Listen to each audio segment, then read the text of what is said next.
many things were said about me that were absolutely untrue. And there were many times when I wanted to come out and say,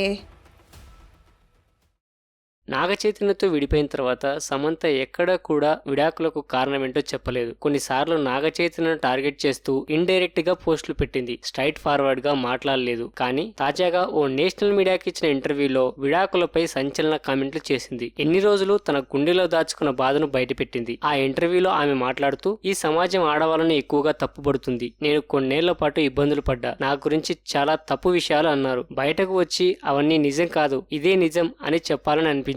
కానీ అలా చెప్పలేకపోయాను. బాగా ఆలోచించాను. అలా చెప్పడం వల్ల లాభం ఏంటి అని అనుకున్నాను. నేను నా వైపు నుంచి ఏం జరిగిందో మొత్తం చెప్తాను. జరిగింది ఏదో తెలిసిన తర్వాత కొంతమంది నన్ను ప్రేమించడం మొదలు పెడతారు. ఆ తర్వాత నేను ఏదైనా తప్పు చేస్తే వాళ్ళు నన్ను ద్వేషించడం మొదలు పెడతారు. నేనేంటో నా ఫ్యామిలీకి, నా ఫ్రెండ్స్ కు తెలిస్తే చాలు, వాళ్లకు నిజాలు తెలిస్తే చాలు, మిగిలిన జనం ఏమనుకుంటే ఏంటి? తిట్టుకునే వాళ్ళు తిట్టుకుంటూనే ఉంటారు. ఆడవాళ్లు విడాకులు తీసుకుంటే దాన్నో బూతులాగా చూస్తారు. సెకండ్ హ్యాండ్ యూజ్డ్ అంటారు. జీవితం నాశనం చేసుకుంది అంటారు. ఏదో తప్పు చేసిన దానిలా సిగ్గుపడేలా చేస్తారు. విడాకులు తీసుకున్న ఆడవాళ్లకు, వారి కుటుంబ సభ్యులకు అది ఓ నరకంలా ఉంటుంది అంటూ బాధపడింది. అయితే ఈ ఇంటర్వ్యూ కొత్తది కాదు, 2 నెలల పాతది. సిటాడెల్ విడుదలైన తర్వాత సమంత ఈ ఇంటర్వ్యూ ఇచ్చింది. విడాకుల గురించి మాట్లాడింది. 2 నెలల తర్వాత ఇందుకు సంబంధించిన న్యూస్ మీడియాలో వైరల్ గా మారింది.